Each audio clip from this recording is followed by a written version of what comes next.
हर महादेव। जो भाग्य में लिखा है उसे कोई नहीं बदल सकता। हर हर महादेव दोस्तों, आपका आपके YouTube चैनल पर सारी दुनिया मेरी में स्वागत है। हमारे जीवन में जो भी घटित होता है वह पहले से ही निर्धारित होता है। रामायण में तुलसीदास जी लिखते हैं, जन्म, मृत्यु, विवाह सब पहले से ही निर्धारित होता है।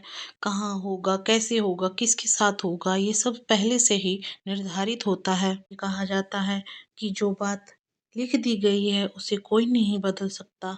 स्वयं भगवान भी इसे फिर से नहीं बदल सकते। ही नहीं प्रभाव से बच पाए तो हम जैसे साधारण मनुष्य कहाँ से इस काल का प्रभाव से बच सकते हैं। सभी ने कभी ना कभी तो रामायण देखी होगी, सुनी होगी या पढ़ी होगी। भगवान श्री राम ने माता सीता का परित्याग किया था तो उनके दो पुत्रों का जन्म हुआ वाल्मीकि आश्रम में। उनका नाम लव और कुश था। उन्होंने वही वाल्मीकि जी के आश्रम में ही रह के शिक्षा प्राप्त की। उसके बाद उन दोनों बालकों माता सीता को न्याय के लिए अयोध्या जाकर वासियों को राम कथा सुनाया था, जिसे अयोध्या वासियों के मन में माता सीता के प्रति बनी धारणा बदल सके। यहाँ तक कि महर्षि वाल्मीकि जी की माता सीता के संग अपने साथ लेकर गए थे और सभी को विश्वास दिलाने की कोशिश करते रहे, परंतु जो भाग्य में था उसे कोई मिटा नहीं सकता है। कभी देखते रह गए और सब माता सीता धरती में समा गई। इसलिए कहते हैं कि दादा ने जो भाग्य में लिखा है वह होकर ही रहता है। रंक से राजा बन जाता है तो कभी कोई राजा से रंक बन जाता है। यह भाग्य का ही खेल है। परंतु मित्रों, जिस तरह से हमारा आज का किया गया घर आने वाले कल में हमारे भाग्य का निर्माण करता है, उसी तरह कुछ पिछले जन्मों के कर्म फल शेष रह जाते हैं जो हमें इस जन्म में भोगने पड़ते हैं। वही कर्म फल हमारा भयंकर हमें प्राप्त होता है।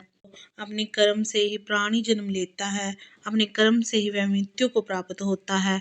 उसके जीवन में सुख दुख जो भी आता है वो उसके कर्मों का ही फल होता है। उसे प्राप्त करने के प्राणी कहते हैं हमारे भाग्य में यही लिखा हुआ है। प्राणी जैसा कर्म करता है उसको वैसा ही फल भोगना पड़ता है। विधाता हमारे भाग्य को देखकर ही हमें अंक देता है। जैसे कि एक विद्यार्थी परीक्षा के समय जिस तरह से वह अपनी बुद्धिमत्ता के अनुसार लिखता है उसी अनुसार उसे शिक्षक अंक प्रदान करते हैं। यह पर विद्यार्थी एक जीव है जो अपना कर्म कर रहा है और शिक्षक एक विधाता है जो उसके कर्म के अनुसार उसको फल दे रहा है। में सबसे भाग्यशाली मनुष्य ही है। भाग्यशाली इसलिए क्योंकि बड़े भाग्यों से मनुष्य का जन्म प्राप्त होता है। एक अच्छे कर्मों की पुण्य से प्रभाव होकर ही मनुष्य का जन्म प्राप्त होता है। मानव शरीर ही जो मोक्ष के द्वार पर है, अपने मन में अपनी कमियों को पहचान जाता है तो वह अपनी मोक्ष को प्राप्त कर लेता है। प्राप्त करके ही मोक्ष को प्राप्त करता है। 84 लाख योनियों में पैदा होने के बाद वह मरता रहता है, पुनर्जीवित होता रहता है, बार बार जन्म लेता है, बार बार मृत्यु को प्राप्त होता है, बार बार माता के गर्भ में निवास करता है। प्राणी का यही चक्र चलता रहता है।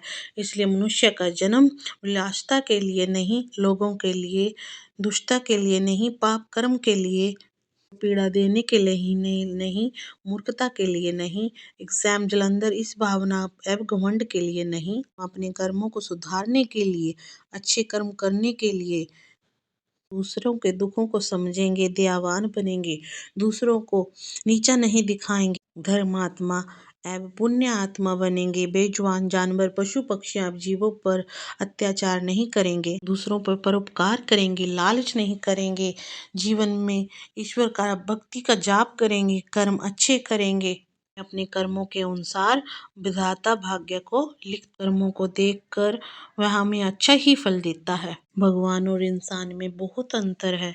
और दूसरी बात यह है कि भगवान इस पृथ्वी लोक पर लीलाएं करते हैं। मनुष्य अपने जीवन में से सीख सकता है क्या करना है, कैसे नहीं करना, किस से करना है, कर्म से कौन सा भाग्य बिगड़ जाएगा, कौन सा कर्म करने से मनुष्य का भाग्य संवर जाएगा।